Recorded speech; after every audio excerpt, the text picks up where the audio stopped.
Hello friends, ഇന്ന് സുധമ്മേനോൻ ഒരു വറുത്തരച്ച സാമ്പാറായിട്ടാണ് വന്നിരിക്കുന്നത്. അപ്പോൾ അതെങ്ങനെ ഉണ്ടാക്കണം നോക്കാം. ഇന്ന് ഞാൻ എൻ്റെ കുക്കറിൽ ആദ്യം ഒരു 1/2 ടീസ്പൂൺ എണ്ണ ഒഴിച്ചു.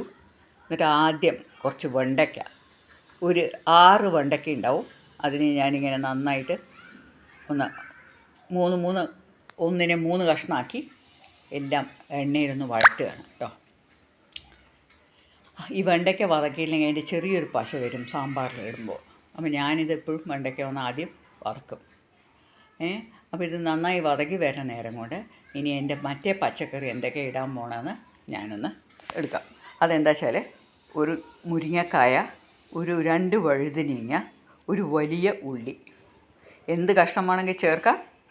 ഞാൻ പക്ഷേ ഇതാണ് ഇപ്പം എൻ്റെ കയ്യിലുള്ളത്, അപ്പോൾ അതിനെ ഇട്ടു. ഇനി ഇതിൻ്റെ കൂടെ ഒരു തക്കാളി. ഇപ്പം ഞാനതിനെല്ലാം കൂടി വെറുതെ ഒന്ന് ആ കുക്കറിലൊന്ന് ഫ്രൈ ചെയ്യണം. ചെയ്യണമെന്നൊരു നിർബന്ധവുമില്ല. ഞാൻ ആ വെണ്ടയ്ക്കയുടെ കൂടെ അതിനെയും കൂടെ ഒന്ന് ചൂടാക്കി, എന്നിട്ട് ഒരു തക്കാളി, ഒരേ ഒരു തക്കാളി, കുറച്ച് വലിപ്പമുള്ളൊരു തക്കാളിയാണ്. അതിലേക്ക് പിന്നെ ഞാൻ കുറച്ച് വെള്ളം ഒഴിച്ചു. ഞാൻ ഒഴിച്ചിരിക്കുന്നത് വലിയ ചൂടുവെള്ളമാണ് ഒഴിച്ചിരിക്കുന്നത്. കുറച്ച് ഇളം ചൂടുള്ള വെള്ളം. നേരെ കൊണ്ടുപോയി ഞാൻ പച്ചവെള്ളം ഒഴിക്കാറില്ല. ഇളം ചൂടുള്ള വെള്ളം. ഇനി അതിലേക്ക് ഉപ്പും മഞ്ഞളും. പിന്നെ ഇടുന്ന സാധനമാണ് മാങ്ങ. ഈ മാങ്ങ ഇടുമ്പോൾ സാമ്പാറിൽ നല്ലൊരു ടേസ്റ്റും പുളിയും കിട്ടും. പുളിക്ക് പകരം ഞാൻ മാങ്ങയാണ് ഇട്ടിരിക്കണേ. പക്ഷെ മാങ്ങ ചേർക്കുമ്പോൾ സൂക്ഷിക്കണം, നിങ്ങളതിൽ പുളി കൂടാതെ. അതുകൊണ്ട് ഞാനൊരു മാങ്ങയുടെ ചെറിയ ഭാഗമാണ് എടുത്തിരിക്കണേ. ഇത് ഒരുവിധം പുളിയുള്ളൊരു മാങ്ങയാണ്. അപ്പോൾ ഒരു സൈഡ് മാത്രമേ എടുത്തിട്ടുള്ളൂ തക്കാളി. ഇനി ഇതിനെ ഞാൻ ഉപ്പും മഞ്ഞളും ഇട്ടിട്ടുണ്ട്. അത് കാണിക്കാൻ പോയി. അപ്പോൾ പിന്നെ കുക്കർ വെച്ച് അടച്ച് ഒരൊറ്റ വിസിലിന് ഞാനിത് എടുക്കാൻ പോവുകയാണ്. അതിൽ ഉപ്പും മഞ്ഞളും ഇട്ടിട്ടുണ്ട്, അത് വിട്ടുപോയി. അതിനുശേഷം ഞാൻ ചീനച്ചട്ടി വെച്ചിട്ട് ആദ്യം മുളക്.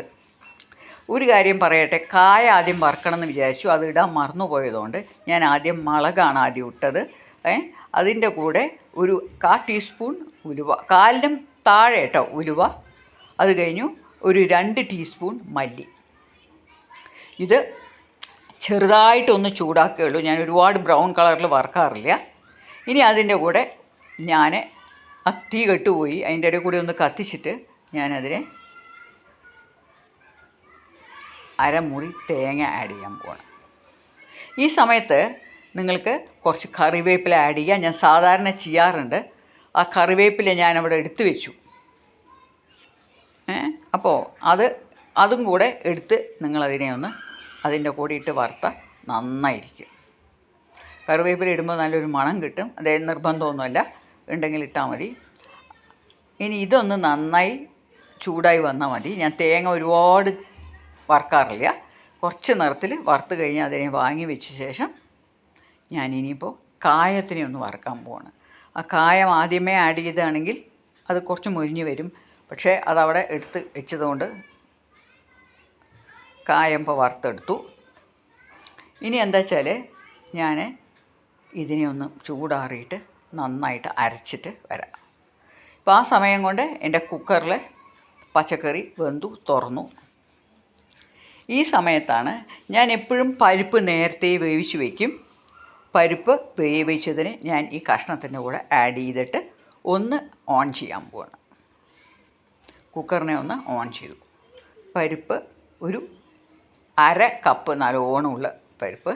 അതൊന്ന് ചൂടായി വന്നപ്പോൾ ഞാൻ എൻ്റെ അരപ്പ് ഒഴിച്ചു. ഈ അരപ്പ് നന്നായി അരഞ്ഞിട്ടുണ്ട്, അതിനെ ഒഴിച്ചു. അത് ഒഴിച്ചിട്ട് ഒന്ന് മിക്സിയിൽ നിന്ന് കുറച്ച് വെള്ളം കഴുകി അതും ഒഴിച്ചു. ഇനിയിപ്പോൾ അതൊന്ന് നന്നായി ഒരൊറ്റ തിള വരണം. നന്നായി തിളച്ച് വരുമ്പോൾ കഷ്ണമൊക്കെ എന്തായാലും പാകത്തിനേ വന്നിട്ടുള്ളൂ. അതുകൊണ്ടാണ് ഞാൻ ഒരൊറ്റ വിസിലിനെടുത്തത്. ഞാൻ ഉപ്പുണ്ടോ എന്നൊന്ന് ചെക്ക് ചെയ്തിട്ട്, കുറച്ച് ഉപ്പിൻ്റെ കുറവുണ്ട്. അപ്പോൾ ഞാൻ ലേശം ഉപ്പ് ആഡ് ചെയ്യണം. ഇതിൽ ആ കറിവേപ്പില നിങ്ങൾ ആഡ് ചെയ്യണം എന്നുള്ളത് ഞാൻ ചെയ്യുന്നതാണ്. പക്ഷെ അത് ചെയ്യാൻ മറന്നുകൊണ്ട് എടുത്ത് വെച്ചിട്ട് ചെയ്തില്ല വറുക്കുമ്പോൾ കേട്ടോ. എന്നിട്ടിനി എന്താ ചെയ്യണമെന്ന് വെച്ചാൽ ഇത് നന്നായിട്ടൊന്ന് തിളയ്ക്കണം. കണ്ടു, ഇപ്പോൾ തിളച്ച് വന്നു. നന്നായി തിളച്ച് വന്നപ്പോൾ ഞാനിനി അതിനെ വാങ്ങി വെച്ചിട്ട് എൻ്റെ കടുക് വറുത്തിടാൻ പോവുകയാണ്. കടുക് വറുത്തിടുമ്പോൾ എന്തായാലും കറിവേപ്പില ഇടണം. ഞാൻ വെളിച്ചെണ്ണയിലാണിത് വറുത്തിടുന്നത്. നെയ്യിൽ വേണമെങ്കിലും ചെയ്യാം. ഞാൻ വെളിച്ചെണ്ണയിലാണ്. കടുക്, മുളക്, കറിവേപ്പില ഇതാണ് വറുത്തിട്ടിരിക്കുന്നത്. അപ്പോൾ അതിനെ ഇനി നന്നായി ഒന്ന് കടുക് പൊട്ടിക്കഴിഞ്ഞ് വരുമ്പോൾ കറിയിലേക്ക് ഞാൻ ഇതിനെ എടുത്തിട്ട് ഒഴിക്കുകയാണ്.